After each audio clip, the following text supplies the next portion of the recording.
Good morning to everyone.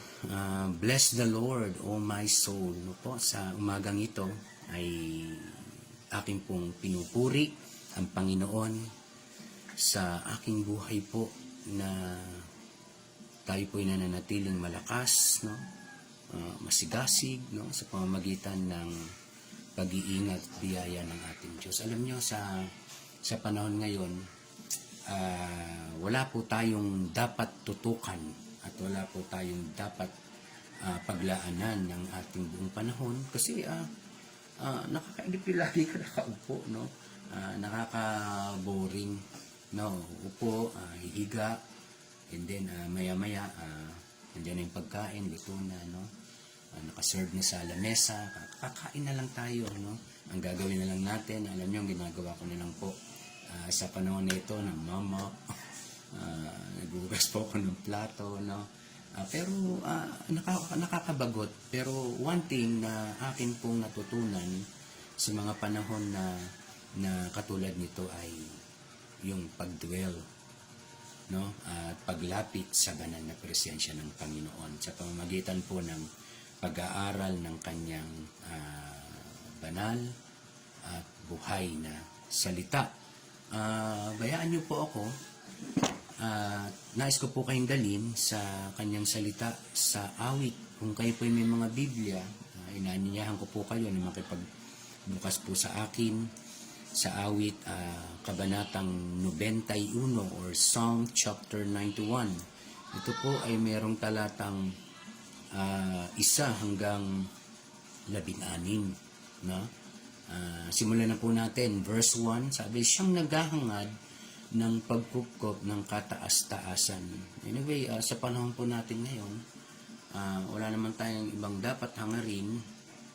Nandiyan na yung banta ng virus.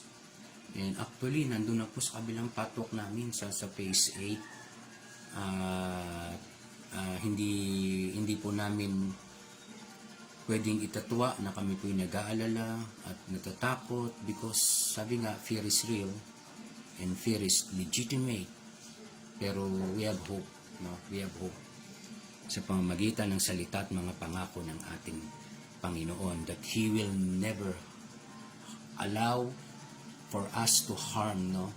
Na tayo po'y masaktan, tayo po'y mapahamak. Sapagkat yan po ang ating Ama na siyang nag-iingat po sa bawat isa sa atin. Sabi, siyang naghahangad ng pagkupkop. Lahat tayo ay hinahangad naman natin ng pagkupkop ng kataas-taasang Diyos, ang pag-iingat. Actually, ang ating panalangin, Lord, give us your grace and your mercy, Panginoon, sa panahon ng karamdamang ito.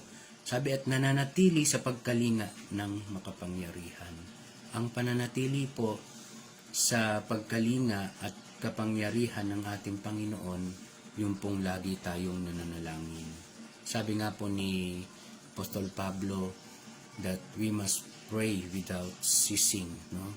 Laging ang pananalangin ay nasa ating mga puso, that in Him we live and move and have our being.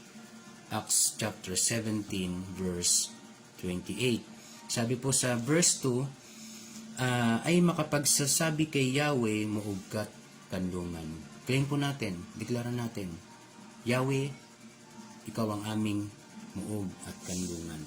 At sabi po rito sa Psalms 46, no?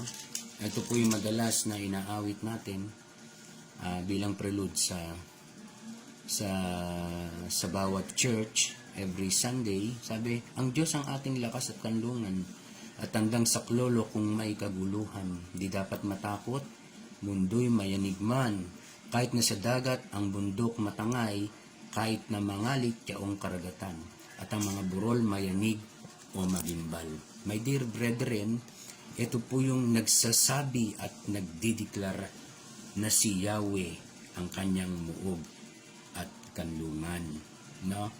Alam niyo po, bagamat He is the all-knowing God or He is the omniscient God, ang nais po ng ating Ama na nasa langit ay marinig niya na lumalabas o nanggagaling sa ating puso at lumalabas sa ating bibig na ating pong idinideklara na siya ang ating muog at siyang kanlungan. Ikaw ang aking Diyos, no? Ang Diyos na tangi kong pinagtiwalaan. No? Sa panahon ngayon, wala po tayong ibang pagkatiwalaan. Opo, tamang maglagay ng face mask, alcohol, tuklasin yung vaccine patungkol sa virus, tumuklas ng gamot. Pero first and foremost, kailangan ang pagkatiwalaan po natin ay ang ating Diyos. Siya po ang nakakaalam ng lahat. He is omnipotent God, the all-knowing God. Ano po? Makapangyarihan ang kanyang kapangyarihan ay magpasawalang hanggan. Na kung paano po siyang nagpagaling, no, sa panahon po ng mga propeta at ng mga apostol, ganun pa rin po nagpapagaling ang ating Diyos at ang ating Panginoon. Sabi nga po in Hebrews chapter 13 verse 8 that Jesus is the same yesterday, today, and forever. No, sabi sa verse 2 po, sa panganib at bitag, ikay kanyang ililigtas. Amen. At kahit anumang matinding salot, ay di ka magdaranas. Dadaan lang po. No? Isasanggalang tayo ng dugo ni Kristo. And sa panahon po natin ngayon, we are in the grace of our Lord Jesus. Iniingatan tayo ng dugo, ng pangako, ng ating Panginoong Hesukristo. Verse 4, lulukuban kanya sa lilim ng kanyang malapad na pakpak, no? That is his spiritual shield, no? We are covered, that is his blood. We are covered by the blood of our Lord Jesus Christ. At kahit anumang matinding salot, ito po pinakamatindi, ito po pinakamagandang nabasa ko, although lahat po ng salita ng Diyos ay maganda, no, mapapagkatiwalaan, we can rely on, pero alam niyo po ba, ito yung isa sa pinakamagandang sinabi sa aklat na ito. At kahit anumang matinding salot ay di ka magdaranas. No? We are covered by the blood of the Messiah. No? Ang kaisa-isang pinahiran ng langis ng Diyos, no? That is Messiah. That is Christ, no? Na siyang, ang dugo niyang siyang nag-iingat sa atin. Iingatan tayo at ipagsasanggalang pagkat siya'y matapat. Pagkat siya'y matapat. Kahit nakita po ng Diyos na tayo po ay hindi matapat, we have so many inadequacies, no? Na ginagawa. Who knows, no? Alam po ng Diyos na kapag napagtagumpay at napagdaanan natin, nagbigay na siya ng katalinoan sa mga doktor para lumikha ng vaccine o gamot sa COVID-19. Time will come, ang tao makakalimutan ang katapatan ng Diyos o ang pagpapagaling. Makakalimutan. Everything will be history, no? Pero ang Diyos po ay matapat pa rin. Even in His omniscient being, no? Alam niya yung mga bagay na nagagawin natin sa hinaharap, still ang Diyos ay nananatiling matapat. Na po, matapat. Pagsapit ng gabi, verse 5, di matatakot sa anumang bagay, maging sa gagawing bigla ang paglusob ng mga kaaway. Alam niyo po ba, yung kasakitan na yan, hindi lamang po literal na tao ang siyang maaaring gumawa ng pagpatay o pagpaslang sa bawat isa sa atin, kundi ito rin pong ang pinakamasaklap, hindi po nakikita ang kalabang ito. Pero ang sabi po ng salita ng Diyos sa Mateo 10:28, huwag kayong matakot sa pumapatay ng katawan. Matakot kayo o matakot tayo sa pumapatay ng katawan at kaluluwa sa impyerno. Ang ibig sabihin po niyan, gawin natin ang lahat ng pag-iingat to protect our soul. No po? Na kung ang ating mga kaluluwa ay malakas sa pag-asa at pananampalataya sa Diyos, ingatan po natin yan. No, dahil yan po ang pinaka-the best na pag-iingat na gagawin natin, na ingatan natin ang bawat pananampalataya. Huwag tayong magimbal, no? Sabi nga sa Psalm 46, mundo'y magunaw man, no? Mundo'y mapalis man, kung ang ating pag-asa ay ang ating Panginoon, wala tayong dapat katakutan. No, verse 6, ni ano pa mang darating na salot, pagkagat ng dilim, sa pagpuksay, wala kang takot sa araw man dumating. Kahit na mabuwal sa iyong harapan ng 1,000 tao. No, nakalulungkot, no? Worldwide, no? Makikita natin na ang dami pong namamatay sa COVID-19. Sabi ko nga po, fear is real and fear is legitimate, but we have hope. No? Dahil ang Diyos nangako sa atin ay tapat magpakailanman. No, tapat magpakailanman. Verse 8, sabi, ikay magmamasid at sa panonood mapapatunay yung makikita taong masasamay pinaparusahan. Hindi naman po tayo nagagalak na may mga taong wala pang pananampalataya sa Diyos o relasyon. Sabi po diyan, hawak natin ang kaligtasan nagmula sa ating Panginoong Hesus, universal salvation, no? Pinagkatiwala sa atin. Ang sabi ng Panginoon, ibahagi ninyo, at kapag sila'y naniwala at tumanggap sa kaligtasan na sa akin, sabi nga in Romans chapter 10 verse 17, sapagkat ang pananampalataya makakamit sa pamamagitan ng pakikinig at makapakinig kung may naghahayag ng mabuting balita ni Kristo. No? Tayo po 'yon, mga kapatid, no? Alam po natin, nasa kamay po natin, ibahagi natin sa mga tinatawag na wala pa pong relasyon sa ating Panginoon, o yung mga hindi pa nakikipag-isa at nananampalataya sa ating Panginoon. Sabi nga po, 2 Corinthians 5:17, ang sino mang nakipag-isa kay Kristo, siya isa ng bagong nilalang. Bago na po tayo, no? Ang puso po natin, ang buhay po natin is Christ-like, no? Kung meron tayong mga Christ-like life, no? Atin pong binabahagi. The desire of our Lord will be our desire, no? And the passion of our Lord, it is our passion also, na kaya ibahagi natin ang kaligtasan na sa atin. Sapagkat si Yahweh, verse 9, ang iyong ginawang tagapagsanggalang, Lord, you are our shield and fortress, O God. In times like this, Lord, pinipili ka namin sapagkat ikaw ang Diyos na kataas-taasan. No? Sabi po rito ang pangako, di mo aabuting ikay mapahamak. Di mararanasan kahit anumang uri ng paghihirap sa iyong tahanan. Praise the Lord. 4 times a day po kaming kumakain. Bakit 4 times? Kasi may merienda pa po kami. No? At napakasasarap ng merienda. No, hindi po ako nangiinggit na po. Sa panahon po ngayon, pinapakita ko lang po sa inyo how gracious is the Lord. How gracious is our God. Sa bawat buhay na pinipili at itinataas ang Panginoon bilang tagapagsanggalang, provider, protector ng bawat tahanan. Sabi, di mo abuti ikay mapahamak, di mararanasan kahit anong uring mga paghihirap sa iyong tahanan. Sa kanyang mga anghel, sabi nga po, also in this book, sabi, sa mga may takot at nagtitiwala sa Diyos, no, laksa-laksang anghel o libo-libong anghel ang nagkukuta sa palibot ng kanyang tahanan.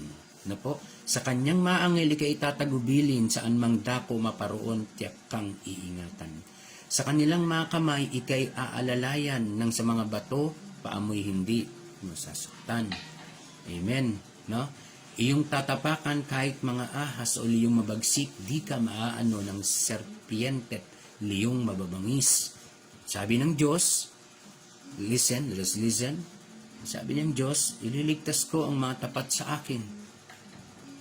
At iingatan ko ang sino mang taong ako'y kikilalanin. Dalawa po, ang pagiging matapat at pagkilala natin sa kapangyarihan ng ating Diyos. Acts 5:29.